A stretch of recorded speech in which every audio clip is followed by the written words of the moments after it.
Fields White, who is the director of the San Diego markets and the founder of Farmers Market Pros, the farmers market industry educational and membership organization that promotes financial sustainability, community engagement, and entrepreneurship for local market managers, small farmers, and food makers. Their annual event, Intense, the Farmers Market Conference, brings farmers market managers and participants from throughout the US and Canada together for 3 days of speakers, workshops, and roundtables. Kat is the co-host of Tent Talk, the Farmers Market podcast, and the Farmers Market Pros community. At the San Diego markets, Kat and her team bring farmers to the city and more than 25,000 people to the table weekly by developing and managing multiple weekly year-round farmers markets, including the San Diego County's largest, the 6-block-long Little Italy Mercado. A former restaurant owner, marketing manager, and publisher, Kat writes and speaks about food, farms, and business for regional and national publications and at conferences and events worldwide. She advocates for small farmers and markets as a steering committee member of the California Alliance of Farmers Markets, and also a member of the National Farmers Market Coalition. Her dedication to local food systems is inspired and motivated by her 9 grandchildren and her determination to preserve healthy food options for them and for coming generations. We ask you to remain muted during the presentation. Please drop your questions in the chat. And if you have a burning question you'd like to ask Kat, please raise your hand and we'll call on you. Thank you and welcome, Kat. Thank you for having me very much. I don't often have people read that whole bio, and I'm really tired now. I gotta go home and take a nap. Obviously doing too much. But yes, I do all those things. We still manage markets every week in San Diego. Actually getting ready to start a new market. Talk about a leap of faith after these last couple of years. And then what takes up most of my time nowadays, luckily I have a wonderful team at the markets, is working with Farmers Market Pros, recording those weekly Tent Talk podcasts. And coming up in, I think, 27 days now is our 6th annual Intense, the Farmers Market Conference. So that's a lot of work right now. That's using up a lot of space in our brains nowadays. So I'm going to talk to you today about marketing. That's important. Marketing your market is the basic job of farmers market managers. Maybe somebody can give me a sense of, in your group today, is it mostly managers? Are you farmers? Are you food makers? Are you all of the above? I'm going to guess maybe mostly managers. All of the above. Okay, great. So whether you're managing a market, whether you're farming and setting up a booth every week or 3 times a week at various markets, whether you're baking bread or making hummus, everything you do has to be marketed. It's just the nature of the beast. It's a busy life out there. And if you want customers to join you, you're going to have to let them know what you've got to offer. Because marketing is really just a fancy word for selling. And I know everybody cringes when they say, oh, sales. I don't want to be a salesman.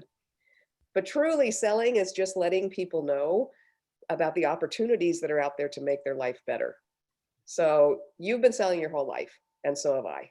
You probably at some point sold the opportunity to someone to hire you, give you a job, pay you to let you improve their life by making their business better and their job easier. Probably some Saturday or Sunday mornings, you sell your spouse and your kids on the idea of going out to brunch. You're providing them an opportunity. That's all sales is. You're giving them the opportunity to have a relaxed parent or spouse, to have some good food, to get out of the house and enjoy life a little more than if one of you was standing and slaving over the stove. You sell your kids the opportunity of having a phone so that you know that you can keep in touch and know where they are at all times, hopefully. So you're selling all the time. I've been selling my whole life. I was a serial entrepreneur before I got into this market thing, which I've been doing, I think, for longer than any career I had continuously. Back when I was in college and I was a waitress, I shared the opportunity with people to add dessert to their meal. It's not upselling, it's letting them know what's available to them that's going to make their life better. When I was a food journalist, I sold ideas to editors, and I still do that. And again, it's just an opportunity to share something that I know with a wider audience. And I have to talk somebody into letting me give them that opportunity. Not always a tough sell. Sometimes it is. When I became a market manager, starting the Little Italy Mercado, which was the first market I was involved in 2008. I was in a downtown urban neighborhood. I could do anything I wanted to do without getting in my car, except shop for groceries. Little Italy has 87% of their brick and mortar businesses occupied by restaurants. So I could go out to eat all I wanted. I could buy clothing if I wanted to. What I couldn't do was buy fresh groceries. And because man does not live by cannoli alone, and all we had were little tiny Italian markets, I decided to start a farmer's market. I'd been a publisher of an independent magazine for small restaurants. So I knew a lot of chefs and I knew a lot of farmers because we had always talked about using local ingredients. So I had my foot in the door. And then what I needed to do was start selling farmers on the idea of driving an hour, 2 hours, in our case nowadays, sometimes 6 or 7 hours, since we feature farmers from all over California, talking them into making that long drive into the city where they were pretty convinced that most people ate in restaurants and would never buy a bag of oranges. So I did some wining and dining, literally, with my very first farmer. We talked to a lot of farmers and a lot of food makers and a lot of bakers. And then I convinced the local business association to partner with me. They didn't have to put any money in. They just had to back me up, be my nonprofit partner. And we decided to start a farmer's market in Little Italy. And then the real selling started. So then I had to let shoppers know that they had the opportunity to come into a very dense downtown area, not be able to find parking, and shop for their groceries on the street where they had to check out with numerous people as opposed to checking out at one register at the grocery store. It was a terrific opportunity to get much fresher, better tasting food, but it took a little bit of selling to make people aware of that. And because it took some time to accomplish that, I had to do another sale with my partners. At one point, the chairman of the board, executive director said, you know what, I think we should close this thing down. We were about 6 months into it. It was still quiet on Saturday mornings. It's getting a little busier week by week, but it definitely wasn't thriving yet. And sometimes that happens with new markets. Big opening day, drop to nothing, build from there. And he thought that, in his words, it was just going to be embarrassing. It was never going to take off. So I had to sell them again on the idea of what a boon this was to the community, how much the neighbors loved it, and that we needed more time, that we needed to give it another 6 to 12 months, see if it developed, see what might happen. And he finally agreed. It didn't hurt that the folks coming into the market on Saturday mornings had actually almost doubled, even at that early point, the business that was owned by the board president, who owned a coffee house just around the corner from the market. So I did make that sale. And after a while, it actually did take off. So this is the Little Italy Mercado just before COVID. It definitely changed during hardcore pandemic protocols, but it's back now to the full 6 blocks that it occupies. It's not quite this crowded, thank goodness, nowadays, but it's pretty busy on Saturday mornings. We typically have 180 vendor tents on the street, farmers, food makers, small craft section at the top block. We stretch over 6 city blocks from the Bay up to the top of West State Street. It's a little bit of an uphill climb on the way up and a little bit of a roll on the way down. And we typically attract roughly 20,000 people on an average Saturday. And still, we keep selling that opportunity to people. We've been open since 2008. We're coming up on our 15-year anniversary. And we're still, as some farmers retire, we're selling new farmers on the idea that they can sell in an urban neighborhood. As new vendors start to develop businesses, we have a robust classroom, once upon a time classroom, now online class called Vendor 101 that teaches them that farmers markets can be a terrific place to start a business and how to do it successfully and stay financially sound. And we sell shoppers and visitors on what a great opportunity it is to shop for groceries, buy really wonderful tasting food, have a crepe, enjoy the view of the bay. It's not too hard to sell, but we still have to keep doing it. And we do it because we know that our market's valuable. And that's really where marketing starts. You have to know your why. You have to know why you think that you can feel good about explaining your opportunity to shoppers and participants and anybody that might be involved with your market. If you feel good about truly offering a terrific opportunity to people, selling or marketing is not hard. It's just as exciting as it would be to tell your friends about a wonderful new place that you found, or just as exciting as it is to pitch your kid on going to college in the in-state university as opposed to that really, really expensive one.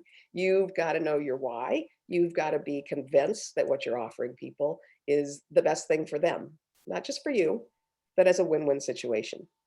So why is your market valuable? At the very heart of direct marketing laws here in California is the idea that the purpose of farmers markets is to increase small farmers' financial sustainability.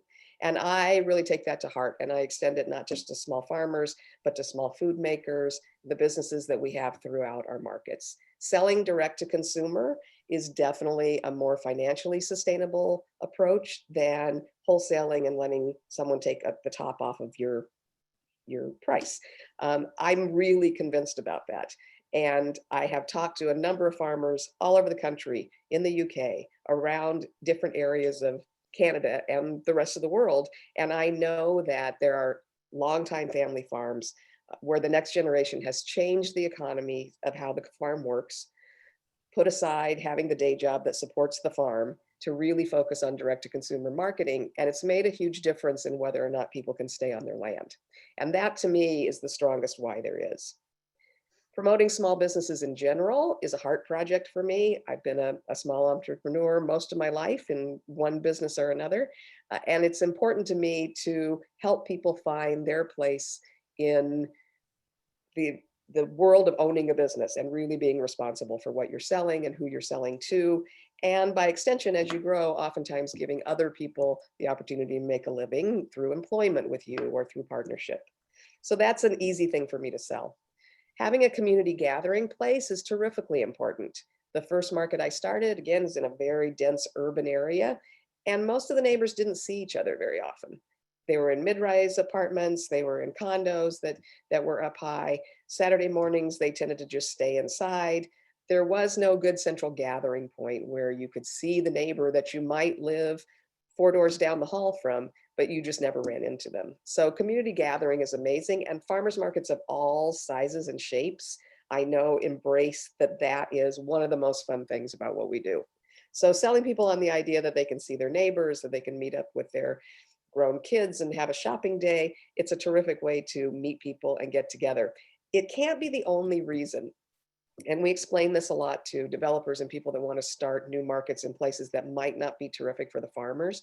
A community gathering place, I think, has to follow the original purpose of a farmer's market, which is to let farmers and food makers sell their wares. They can't show up there and be ambiance or a great background for a selfie. Community gathering has to be organically grown out of the idea that this is a place that you buy your groceries. And that leads you to better food. I'm thoroughly convinced that the nutrient value of fresh food is higher than the nutrient value of things that have sat in a storage refrigerator or in a bin for a long time or have been processed. So providing better food to my neighbors and my kids and my grandkids is a huge thing for me. It makes it really easy for me to sell the opportunity of the farmer's market. One of the main reasons I had for getting into the market and for continuing the market is that I know that unless we support small farmers, my grandkids are never going to know what a real peach tastes like, or that an egg yolk should be a really wonderful orange color, or that a strawberry can taste as sweet as it possibly can. Things that have been stored for a long time don't have that same flavor. And the joy of watching people at the farmer's market discover the taste of real fresh food is something that keeps me going year after year. So for me, I'm in it largely to promote farmers and to promote small business and to let people know exactly what benefits they can get by shopping at the farmer's market. Because when you're selling or marketing, it's important to know what you're selling and why you feel good about it, but you have to know what's in it for them. You have to be able to position the offerings that you have in a way that matters to the person you're selling to. There's a reasonable amount of our shoppers that come because they know that keeping small farmers farming and keeping our local food chains, supply chains healthy is important, but they're also coming for reasons that just benefit them. And frankly, when you're selling or marketing, that's what most people are looking for. What's in it for them? So what's in it for them is pretty easy to explain at a farmer's market because it starts with better tasting food. Fresh food tastes better. fresh food is healthier. And so whether people are thinking about their own health or what they're feeding to their kids, that's important to them. And more people have knowledge about that now than used to. It wasn't such a top of mind thing. Now people are really looking for ways to improve their health with what they eat. And they want it to taste good. And they want to have a safe place to shop. And certainly in the years that we've been through now, I think a lot of people came to the realization that it was probably a safer way to shop, being outside, being in a wide open area where you could distance from people and still get really good, healthy food. No empty shelves at our farmer's market. Make new friends at the farmer's market. A lot of what we sell, whether through our email newsletters, whether through profiles, all the ways that we get it out there, is that you can develop relationships with people at the farmers markets, in particular, the people that produce your food. And that's really important. I think we're all a little mistrustful now of some of the level of information that's coming out in all kinds of areas, and a little bit curious about whether what we hear is true. It's a lot easier to discern and determine that what you're getting is really good fresh food if you're talking to the person that's growing it. You can ask those questions. You can ask, if they say that there are no pesticide, how are they controlling pests? How'd that leafy green ever get to the market if they're not using pesticides? What are they doing to discourage that? You can ask farmers how to prepare the foods that you buy. What do you do with a kohlrabi exactly? So forming those relationships with your farmers and food makers is something that people get a lot out of. And the deeper it goes, the more invested they get in the market and in the people that are feeding them. The healthy families come from high nutrient dense food. And then stronger communities, and sometimes this isn't as obvious to people as it could be. And so that's one of the points that you need to work on in terms of marketing your market. You need to really spell out that when a farmer sells an apple at the market for $1, they keep $1. And when a farmer sells an apple that's sold through a grocery store, that dollar's split up between a lot of people. The grocery store has to pay its bills. It's got to pay its employees. It's got to pay the light bill. It's got to pay the distributor or the broker and the truck that brings it to them, and probably that big refrigerator where those apples sit in storage for a while. So the farmers are probably taking home 13 or 14 cents on that apple. So letting people know that buying food at the farmer's market actually keeps farmers farming gives them a little stake in it. They want that food to keep showing up every week. And letting them know that farmers who live in their communities spend the income they make in their communities. They shop at their friend's restaurant. They go to their kids' school. That makes clear to them that what they're doing when they pull $1 out of their wallet at the farmer's market makes a difference. It has a different impact than going to a big box store and buying groceries. Your job is just to explain that opportunity to them. And that's what we call marketing. So how great is it to be outside, seeing your neighbors and talking to people who grow your food? It's pretty amazing. It's not a hard sell once you get them hooked, as long as you keep providing that information. So how do you share that news? How do you let people know about all the opportunities they have to live better through farmers markets? Is that the old GE slogan? Every way possible and everywhere they are. Everybody in our society gets news in a different way. And while it's really easy to think that as long as you're on Instagram, you're reaching everybody in the world, you're really not. There's a lot of action there, but there's also a lot of people that stay away from social media for one reason or another. There's a lot of people that would rather have email, and email is a little bit safer for you in terms of building your house on your own land and not Mark Zuckerberg's. So there's a lot of different ways that you can reach out to people. And our recommendation when it comes to marketing is to use them all. Find people everywhere that they are. We've got a lot of specific tips. We've actually got a little online class coming online to follow up our Vendor 101 class called Marketing for Markets, coincidentally, as the name of this talk is. And that's got very specific toolkits in it for social media and things. But there too, our main message is don't rely on one path. You want to reach people everywhere that people are. So how do we get out to people? Let us count the ways. We use a website, and I strongly encourage you to have a website. It's very tempting nowadays to put a listing up for your farmer's market and list just your Facebook page. And I've seen a ton of that. I actually was looking on your, I think it was Indiana Fresh Food, maybe, the listing that you have, the flyer that you put out that lists all the farmers markets in your area. And so many of your markets list a Facebook page versus a website. And I would recommend against that. Facebook continually is changing the rules. It makes it hard to know how many people you reach when you post things. It's important to be on there because it's got a huge following, the largest following in the world. Something like 3 billion people are on Facebook, not necessarily all of them in your neighborhood. It's important to be there. But a website, you own those names, you own that access. The internet typically is not controlling how much of that news gets to the people that you attract to your website. So I'd strongly recommend that you have a website. It doesn't have to be complicated. There are wonderful websites that have vendor profiles and have embedded maps that change week to week. There's some great farmers market management programs that help you do that. But even a landing page, even if most of your action is going to be on social media, having a 1 or 2 page website that just has your location, the name of your market, when you operate, and then links to those social media sites that you may remain more active on is still hugely effective. A website is like being in the yellow pages in the days of old. So I would strongly encourage you to establish that. The email newsletters we have found, even given all the social media followers that we have, email newsletters are probably our most reliable way of marketing. We write a newsletter every week for every market that we manage. It doesn't have to be long and complicated. In our case, it's consistently a couple of blurbs. One that's on an ingredient, so something that's in season this month, what looks good at the market. Here's a couple of links to recipes on various blogs that you can make with those ingredients. And then one that is a little more esoteric. It might talk about what's going on in the community. It might point out some new vendors. We may profile a farmer. Those 2 little blurbs, couple little spots at the bottom that tell people any special events that are happening, and out it goes. And we write that every week and we send it every week, and our list has grown to an enormous number, and it brings people out.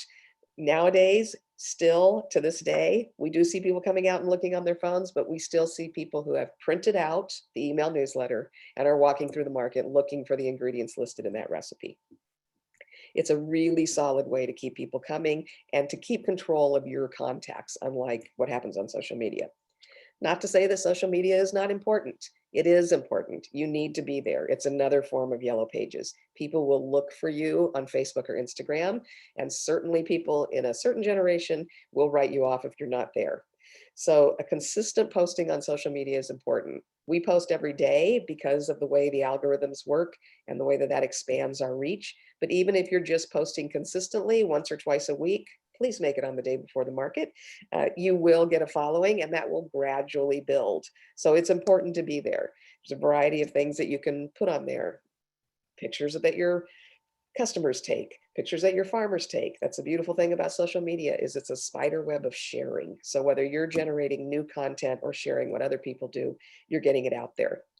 Flyers and posters and banners are old school and still really effective. So we do invest in print. We have flyers at every market. We have posters that go up once a year. A new poster will pop and we'll put it at the stores around the market or at on condo bulletin boards and anywhere else we can find that people will let us post that. It's pretty and it has all of the information about where to find us. And it just reminds people. There's so much information coming at us nowadays that the more you can give multiple impressions, remind people, use a consistent look so that they know they've seen you every time they turned around, the more you'll get people out. Your banner on your information booth is important. That's a basic form of marketing. If your banner has your social media handles on it, if your banner has your website on it, people who are walking by, no matter how long they spend at the market that day, will have a way to find you and get back again next week. We do a lot of outreach at community events. So we have our logo on the banner that hangs on the park at the Little League games. If there's a good food festival going on that's organized by our health department, we're out there with a table and those flyers and maybe some pins and maybe some magnets. If there's a neighborhood, state of the neighborhood dinner, we're out there with our table and our team is there and we're working the room and letting people know that, yes, we're still operating the farmers market once, twice a week. Reaching out to your community where they are is important. And it's also a good thing to share the idea that you're part of that community and that you support the other things that people are doing in the community. TV and radio, I've never paid for. That could be really expensive if you've got the money for it. God bless you. However, TV is always looking for something that's a little more cheerful than the daily news to get onto their programs. Morning TV in particular is desperate for stories. So if you can continually approach them, not with, hey, we're having a market on Wednesday, that's not news, but hey, we have a brand new beekeeper that has just put hives on the roof of the local department store, or we have a festival coming up and we're going to have chef demos and show people what's happening at the market, or this is how we manage pandemic protocols and this is what we're doing about them now. Or come on down, if you're trying to balance your food budget, we're taking EBT at the market. We accept food stamps. This is how easy it is to do that here. You've got a ton of news stories happening within your market. It can't just be about that your market exists, but anything else going on at the market is something worth pushing to TV and radio. They need content. It's a 24-hour news cycle. They've got to have something on the air all the time. They love to talk to you. And here's my power tip. If you are available at a moment's notice when somebody needs to fill in that hole on TV, you will get the coverage. There has never been a time that somebody has contacted me at 6 o'clock the night before and said, somebody fell out. Can you be on the news at 5:30 in the morning? That I didn't say, heck yes, I sure can. And I can probably find a vendor or a farmer to show me. And they know that about me. And so they come back to me over and over and over. Make yourself available to your TV and radio folks. Print ads is something that we do with some regularity, not huge ads. And oftentimes it'll be a co-op ad where we invite vendors to and share in that, vendors and farmers. They can buy a little square and a big ad for way less than they could buy an ad on their own. We do find print ads valuable. I'm not just saying that because I was a publisher, but we do keep those going with some regularity. And on every platform and every way we reach out, you want to go back to the old English class that you had, or if anybody in here has ever taken a journalism class, your story needs to tell who, what, when, where, and why. That's really important. I keep saying that I'm going to do a presentation on the most effective way to market your farmer's market. And I'm just going to walk out and say, tell them where you are and when you're there, and I'm going to drop the mic one of these days. That is the most important thing to do. And I'll be showing you a few examples of websites and Instagram platforms and other things that markets do that show all of this information. What I didn't do was accumulate a bunch of things that didn't show it because I didn't want to embarrass anybody, but it's incredible how many people post beautiful pictures of their products or their farm, that post beautiful pictures of their markets, but never say anywhere that they're posting, whether it's in an email newsletter, whether it's on their website, whether it's on their Instagram. They never tell you where they are and when they're there. And it doesn't matter how long you've been doing it, people forget. So every single time you're posting out there, you want to mention where your location is, and you want to mention what hours you're open and what day you're open. Don't ever take that for granted. You think everybody knows it, but again, bombarded with information, they may forget. Be sure that you use all of that information on every platform and pretty much on every post. So the Santa Fe Farmers Market, pretty cover on their website, Saturdays year round, 8 to 1, Market Pavilion, 1607 Paseo de Peralta. I love that they give the address. I see a lot of websites where people will list the name of the building they're in or the center they're in without ever giving an address. Understand that not everybody knows where these places are. It may seem so obvious to you. Of course, Market Pavilion's been there forever, but not everybody knows that. Not people who are just moving into the neighborhood, not people who are visiting the neighborhood. And heavens knows at my age, not people who have been there a million times and just can't remember. Where is that place? So be sure that you include your location and your day and your time on everything that you post. Broad Ripple, this is an Indiana farmers market. Lots of buttons you can push to get more information on their market. You can get a vendor list, you can pre-order, you can get market guidelines. But right there, the first place you see without any additional clicks or scrolling, they tell you when they're operating, Saturdays, what months, what times, where it is, and the address of where it is. Believe it or not, there's a lot of places with duplicate names in this country. I would strongly suggest that you include your city and state on your social media platforms and your website in a really obvious space, not buried 3 clicks in on a contact us location. right up front. Where are you? What city are you in? What state are you in? We know that the bulk of our shoppers are from our local neighborhood, and in our case, a bit of an extended reach into the rest of the city and out into the county.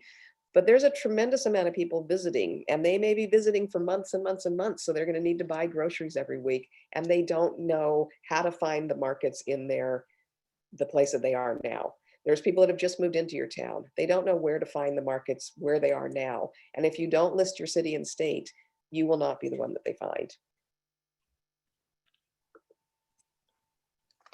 There's another market page. Love on the left side, all the names of the markets, what months they operate, what time they operate, what the address is of where the market is. Also, those cupcakes look great. North Park Thursday Market. This is one where we've pushed and pushed and pushed that to make sure that they get the city on all of their postings. These are some folks that we consult with. We managed that market for a few years. They do have their time listed. It's part of their banner headline. It's every Thursday. It's 3 to 7:30. It's on North Park Way. Their logo even has the intersection embedded in it. And that's because the market changed locations at one point to a much, much better location. So we wanted to emphasize that. North Park Thursday Market is one where you will find North Park markets in 6 or 7 cities across the country. So we always want to make sure that they mention San Diego when they're posting their information. We often have farmers and vendors tag a North Park market that's back in North Carolina. This is our Instagram profile. So you'll notice the name of the market, that it's a certified farmers market, that it's in San Diego, when it's open, which days it's open. And Evan to Betsy, it says Little Lily, but it doesn't say the address. So I just proved the point. You can forget how much you take for granted. I'll be going back to that page and adding on West State Street right after this presentation. So be sure that you list where you are and where to find you. This is the header for our email newsletter. We're open, rain or shine, every Wednesday, West State Street, India to State Street. These email newsletters go out to people who have been to the market most commonly. We have a few people from outside sign up, but mostly these are people who are familiar with our market in one way or another, or have been at some point. We still want to remind them when we're open, what day we're open, where we're located. That basic information will take you so much farther than just mentioning your name and putting up a pretty picture. So if everybody has a minute and they've got a phone with them, open your website or your Facebook page or your Instagram. I'll wait for a minute. How fast can people find you when they look at that? Is the address there? Does it say what day you're open? Does it say what hours you're open? I'm hoping that everybody's smart enough to be in this forum also knows that they should have their information on their website, on their Instagram, on their Facebook page, but it's not something you're born knowing. And a lot of people just don't realize it. And it's an important thing.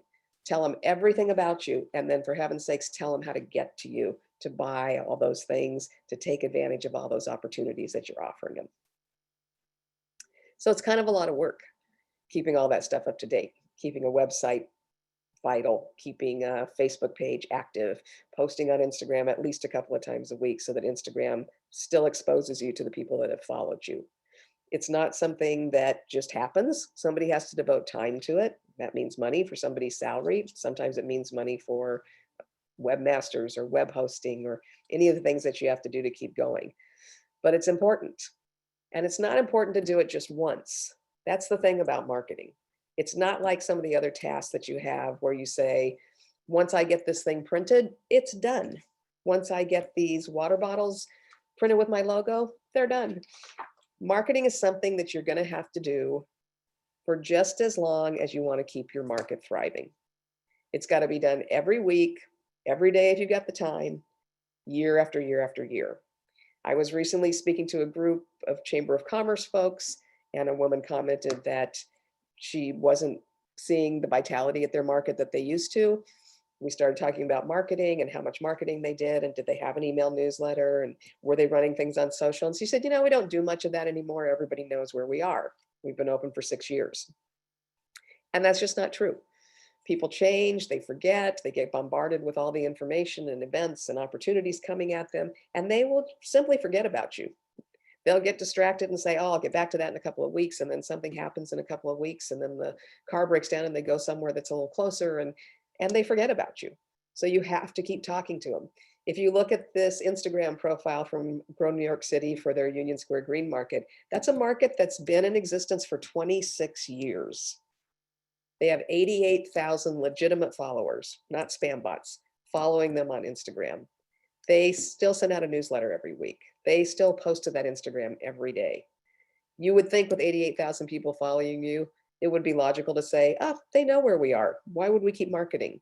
You have to keep going. You have to keep reminding them. You have to keep pushing it out there if you want your market to stay vital and to thrive. And certainly if you want your market to grow.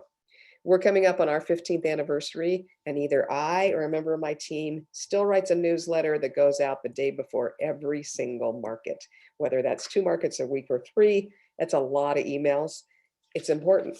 That's how you get people there. And your job, if you're a market manager, is to bring customers to the front of your farmers and vendors' tents.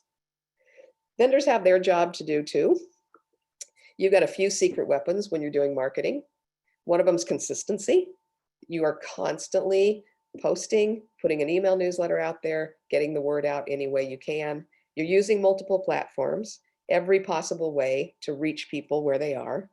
You're cross-marketing, and this is tremendously important. And if there's farmers and vendors in here, this is one where maybe even more than markets, I am always amazed to see farmers and vendors post beautiful, beautiful products and never say where they can buy them. Nobody gives any hint of, not nobody, but a lot of people don't give any hint of where you can buy that beautiful vegan mayo, or where you can buy that adorable scone, or where you can buy those beautiful tomatoes. If you're just talking about farming and you're just talking about what you're producing, but you never talk about where in the world you need to land to pull out your wallet and buy those things, you're not going to sell as much. Give people some help, make it convenient for them, give them the opportunity, tell them where you are. Cross-marketing with your farmers and vendors is easy on social media and on email. Talk about them. That means they'll talk about you. If you know how to tag an Instagram, and if you don't, I think you've got another social media session coming up later on this afternoon. Tagging your vendors and farmers and them tagging their markets every single time they post hugely exponentializes your reach. You add their friends, they add your friends. Pretty soon, everybody knows where you are. And then to mitigate the cost, the other secret weapon that we use is marketing partners. So we'll hook up with a realtor and put his ad on the back of our door hanger, or we'll hook up with a local restaurant and introduce his chef in our email newsletter, talk about the ingredients from the farmer's market he's using to make a dish at the restaurant. They'll post a tabletop flyer at the restaurant that explains the same thing. We make it really easy for them. We print those little flyers for them. We're cross-marketing back and forth, and they're sharing the overhead of making all of that happen. So use all of those things to your best advantage. You've got a lot of weapons in your toolkit. People sometimes tell me they just don't have the money to do marketing. And I will tell you that there is a cost for consistent marketing. Somebody's time has to be spent on it. And I strongly endorse the idea that business owners and market managers should be paid. So that's a cost. You're going to spend time on it every single week, every single day, if you can make that happen. You're going to spend some money on printing flyers or posters. You may spend some money on website hosting. There's a cost. Marketing isn't free. But there's a huge price for not marketing your market. That is the job of being a farmer's market. It's a little like being a mall. Your space rent should be covering marketing. Other forms of income, sponsorship, should be boosting your marketing. That is what you're there for. It's kind of why we call it a market. We're marketing all of those wonderful products and opportunities that we have available. And if you skip that because you say you can't afford it, you're going to lose so many sales and eventually so many customers, and then so many farmers and vendors, because if they can't make sales, they can't be there. That's what they're there for. Your farmers and vendors are probably not as concerned with paying an extra $5 or $10 in space rent, as long as they know that you're going to generate another $100 in sales. And it's important to do that. We've recently had a conversation on our private Facebook group about the idea that a manager didn't want to raise rent because she wanted to look out for the farmers by keeping their rent low. Rent is not the biggest expense for farmers or for food makers or anybody else at your market. The biggest expense is wasted product especially in the case of farmers, bakers, people that have perishable things, because they bring it to the market and there aren't enough customers to buy it. Their next biggest expense is probably labor or gas to get to the market. Their market rent is not a significant amount of their overhead, as long as you're doing the work and spending a little bit of money and bringing customers to the front of their tent. That is the best investment you can make. That's what I've got, and I would love to take questions and talk to y'all. You can find me and my cohorts on Tent Talk, which is the Farmers Market podcast. It comes out every Monday. Go to Tent Talk Podcast, go to YouTube, go to iTunes, go to Stitcher. It's out there every single week because we're here to make sure that you get to keep doing what you love and that you make money while you're doing it. Happy to take questions. Okay, lots of questions. There was one from the very beginning of your presentation, because you kind of honed in on farmers at the farmers market. Mhm. How do you allocate farmers and vendors? They're struggling. So there's a market now that's struggling to attract artisans to their market, kind of giving people that little extra when they come to the market. Mhm. I'm not sure I understand the question. I can try and roll up and see the question. Like, how do artisans fit in the market? Oh. Like, what's your strategy? My strategy, and that's a little more curating than marketing, but personally, my strategy is that we put a strong emphasis on farmers, and we also have prepared hot foods. Ours is a grocery market because we're in a neighborhood that has no grocery stores, a million restaurants, no grocery stores. So we're definitely focused on groceries, the farmers and the grocery makers, food makers. We do also have some hot food available there, and we have artisans. In our particular case, we've got a very long market, and so we put artisans at each end. So block 1 way at the west end, block 6 way at the east end have artisans in them. Our grocery store is in our core. That's where our farmers are. And we charge artisans a lot more than we charge farmers. Our market puts its priority on farmers. And so our adjustable fee structure charges the least to farmers and the most to hot food and artisans, who then subsidize that farm rent essentially. And we do that because I honestly believe that shoppers follow the farmers and vendors follow the shoppers. So if you've got a good, strong core of farmers and you're promoting them and getting the word out there and letting people get to know them, you will have shoppers that come to that market and they will spend money on hot food and artisan goods and gifts, and everybody ends up happy. So that's how we do it. Everybody does it a different way, but that's always been our strategy. Excellent, thank you. There was a question about your newsletter. Do you use a newsletter service like MailChimp or Constant Contact? Yeah, we use MailChimp. I do know people that use Constant Contact. We have a love-hate relationship with MailChimp because it's really easy to assemble a newsletter. You set up a template and you just drop things into it week after week after week. Their list management could use some improvement. If you don't know exactly what to do in terms of managing their lists, you can end up paying for a lot of people that are archived or deleted. So again, a little bit of a love-hate.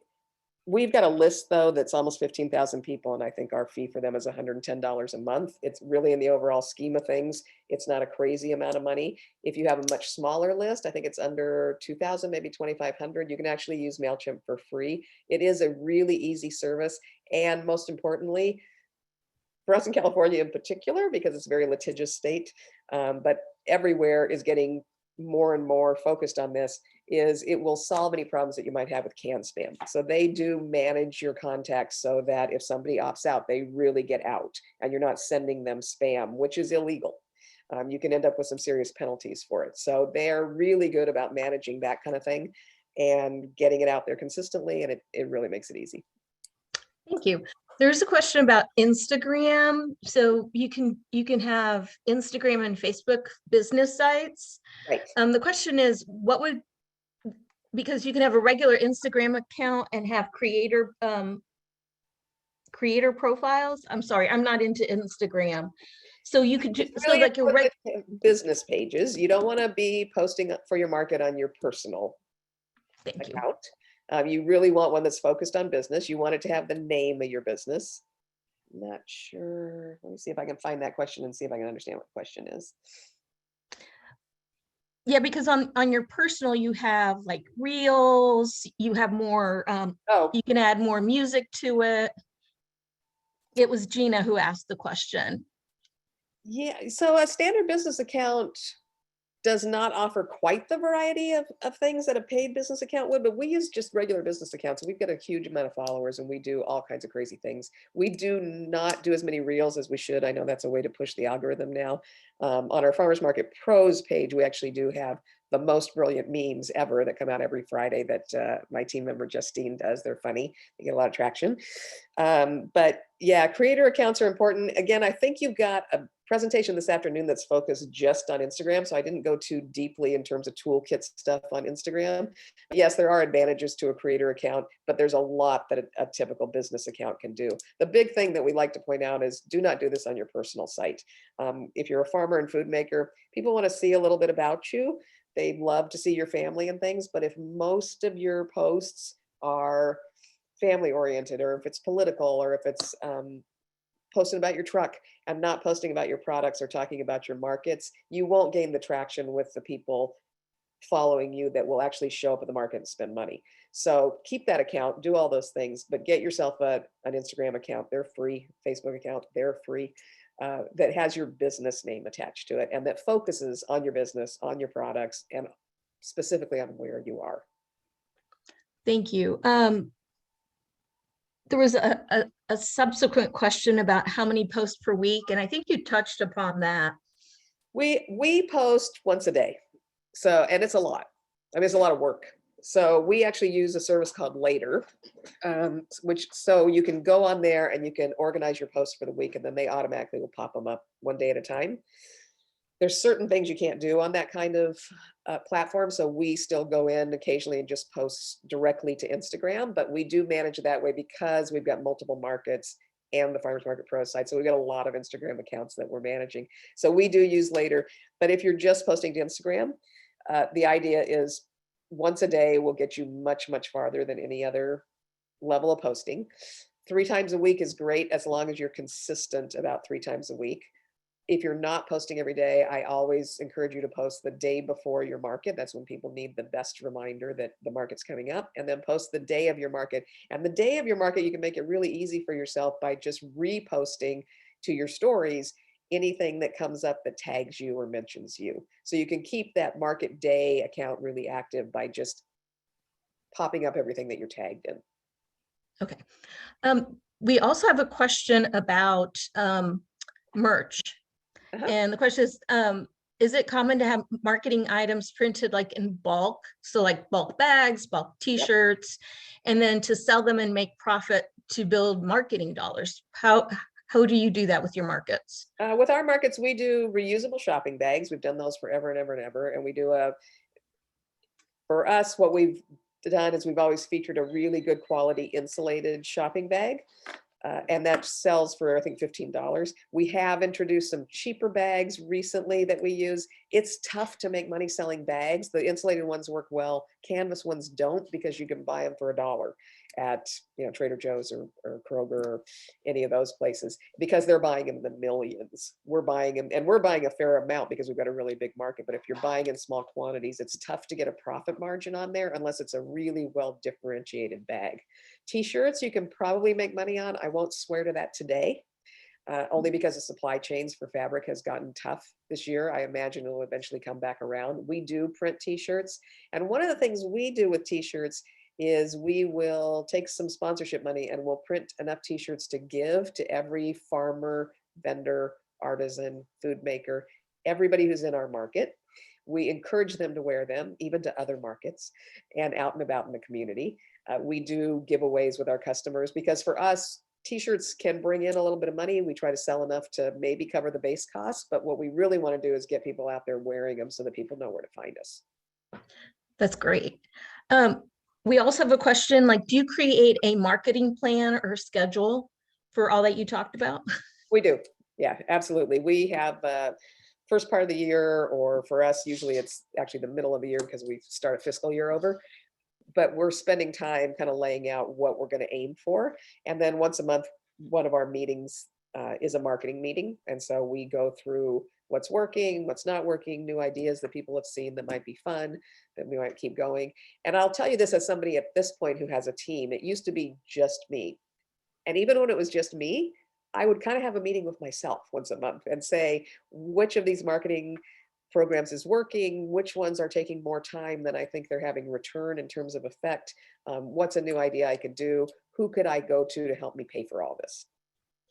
Excellent. Then we have a great follow-up question to that. What metrics do you use to assess what's working and what's not? That's really hard. So social media has a lot of analytical things available.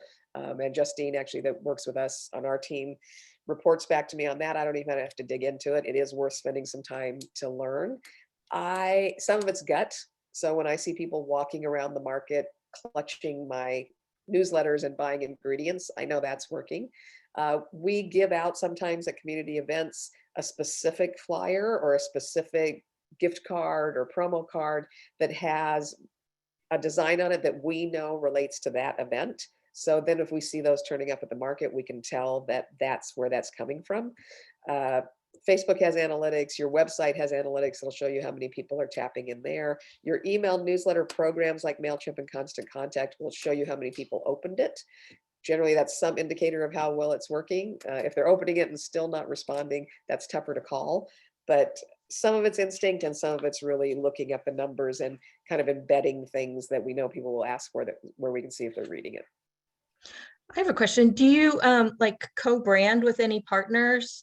I know you mentioned restaurants and they'll pay for like table tents for their tables, promoting that they purchased, let's say, the salad or Right. whatever highlight for that day. But do you partner with any organizations to do some co-branding and promoting? We do from time to time. So our thing at the market is we don't want to have a lot of commercial presence. And I know some markets have a ton of, realtors and solar panel folks and water systems and all that. And in the smaller community in particular, that can be great. It's kind of, this is your main street, is what's happening in your farmer's market. We don't do a lot of that. What we do is a single booth per market. There's only one. It's an undiluted message is how we explain it to the sponsors. And for us, it also doesn't provide a bunch of corporate presence that farmers market shoppers as a demographic can be resistant to. But we do sell that one sponsorship booth per week. We sell it for a fair amount. And then they get some coverage in terms of, if it's a big enough sponsorship, we'll do some social media mentions of them. They usually are tagging us. We're tagging them, they're tagging us. We'll put a little blurb at the bottom of our newsletter and mention today's sponsor, so they get a little push that way. But that's a lot of what we do. We also have done things like on flyers, given community members a chance to put their logos in a little bar across the bottom of the flyer that shows that they support the market, we support them. We're really careful about who we partner with. On a couple of levels, we don't want to partner obviously with something that just isn't in the theme of healthy food and families and community. And we also are careful actually not to partner with groceries or grocery products that are only sold in grocery stores, because I feel like our mission is to convince people and train people that they can get all of their groceries at the farmer's market. So even though we get offers sometimes from grocery products that want to come in and sample at the market, their mission would be to get people to leave the market and go to Kroger and buy an Impossible Burger. That's the opposite of my mission. So I'm careful about who we partner with at the market. When you do door hangers and that kind of thing, it's terrific to put realtors, something that doesn't compete with your farmer's market in terms of where people are buying groceries. That's a great tip. Let me see if we have any more. If anybody has any comment or questions, drop them in the chat. We have a few more minutes to go, but we're coming up fast to our 12:15 cutoff time.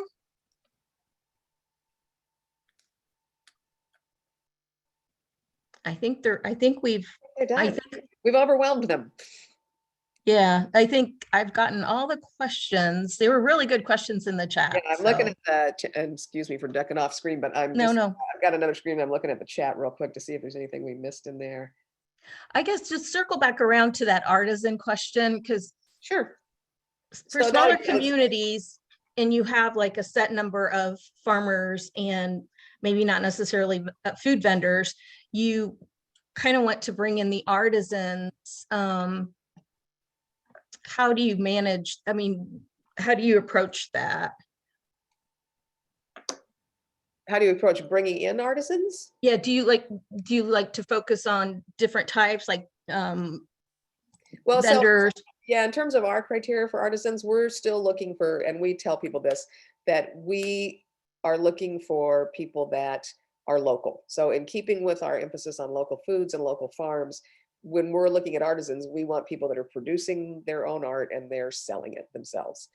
I also have a preference for what we call household crafts. So if people are doing pillows and they're doing garden markers that go in to show what you planted there, or they're doing pottery, so functional bowls and plates and that kind of thing, that to me feels more like a farmer's market product than jewelry does, although I could very easily start a market that only had jewelry offered. We get so many, I'm pretty sure there are only 4 people in San Diego County that don't make jewelry.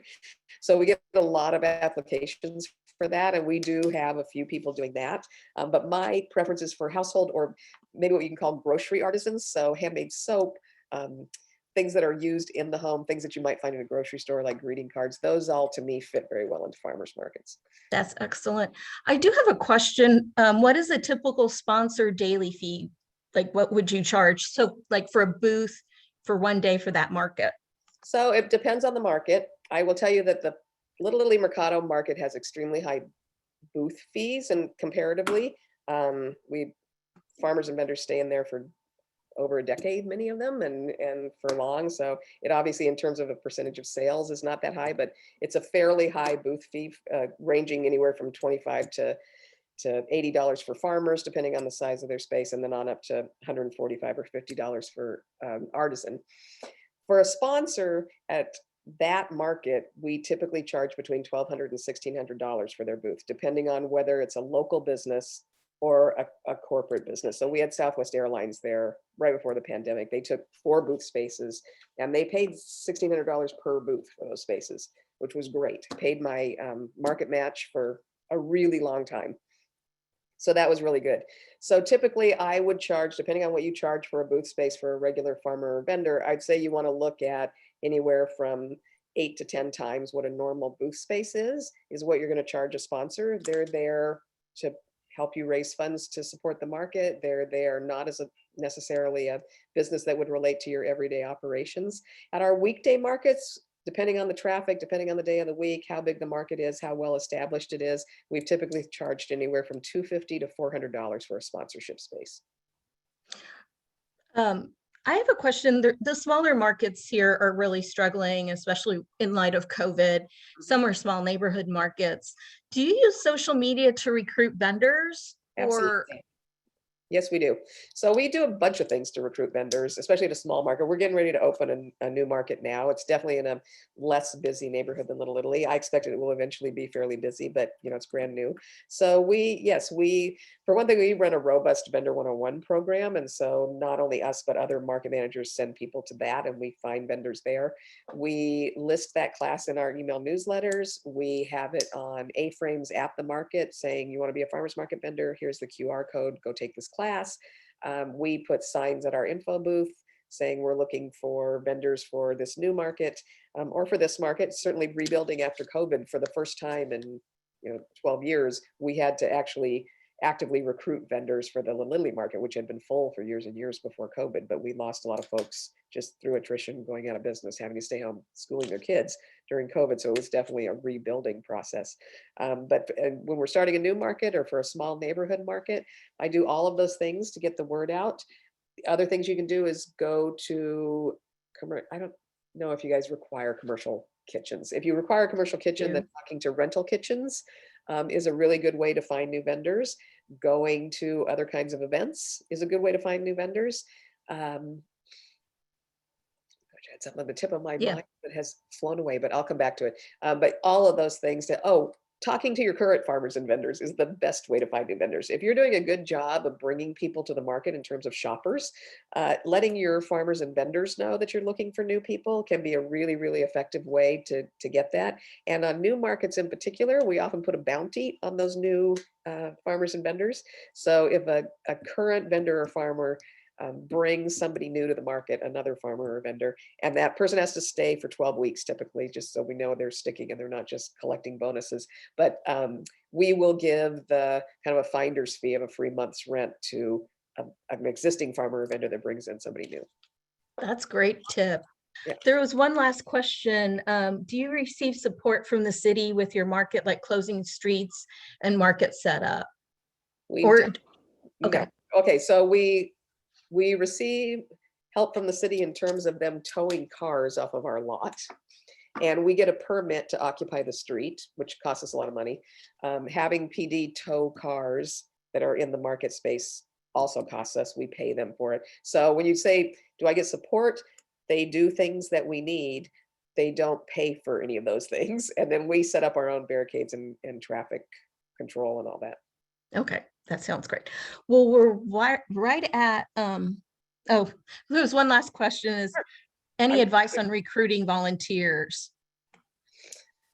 So we've got a whole session on that at the Intense conference coming up. I don't use volunteers. We do have a terrific presentation coming up by Tina Frey. She's out of Virginia, I think, about volunteers. I have some concerns about volunteers in terms of labor laws. And again, I'm in California, which is the most litigious place on earth, but it's also federal labor laws. Volunteers is a tricky thing at farmers markets. I know a ton of people use them, but they're not, most often, volunteers do not match up with the legal requirements of labor laws. There's also some conversations that we're having nowadays about who's privileged enough to be able to work for free, and whether those positions should go to people that you pay. But we don't use volunteers for all of those reasons, but I know that there's people out there that do. The Boise Farmers Market has, I think during COVID, at one point, they were at 107 volunteers a week because they were doing shopping and pickup stuff. Tina Frey from Virginia is going to come talk to us, and she uses a lot of volunteers over the course of the year. I would think you would reach them in the same ways that you reach employees or you reach vendors and farmers, by getting out to where they are and talking to them about this opportunity. There's oftentimes websites or organizations in an area that you can post volunteer positions to. I would put it in my newsletter constantly. If I was looking for volunteers, I would make sure that there is an easy to find on the homepage volunteer sign up on my website. That would, to me, be the most obvious. A lot of times when I do see people recruiting volunteers, it's hidden 3 clicks in. You've got to go really deep into the site to find the opportunity. So if I was looking for volunteers, I would just make it really, really obvious. Thank you. I think that helped a lot because especially they're not paid to be market managers. So they're part of the municipality and they run the market, but they're the one-man show. So a lot of times they depend on volunteers. Yeah, I know a lot of folks do. Yeah, So it makes me nervous because I'm in a state where labor laws are even more amped up than on the federal level. But I know that a lot of people rely on volunteers. I have seen all volunteer markets where even the market manager is a volunteer. That baffles me. yeah, we have a lot of those here in Indiana. Really? There was one last question, but we're right at 12:18 and I want to respect your time too. It was like, how do you allocate or find funds to pay your market manager? That is a big question here in Indiana. How do you allocate, or where does the money come from for your market managers? I'm actually a huge believer in financially sustainable markets. So we charge enough for booth rent to pay our managers. Other than sponsorships, which we now sell with some regularity because we've been around for a long time, but initially we didn't. We've always been self-supporting. We've always charged enough for booth rent to pay the managers. And as we got bigger and we added more booths, we were able to hire additional people. So it wasn't just me anymore, it was a team. And then as we got bigger and the crowd and shoppers increased to an enormous level, an exponential level, we were able to increase our booth fees and still keep them a fairly low percentage of the overall sales that our farmers and vendors were doing. So I'm a really strong believer in spending as much time as possible on marketing so that you get shoppers to the market, which means that your farmers and vendors can pay a reasonable booth rent that will pay your manager. That makes 100% sense. Thank you so much, Kat.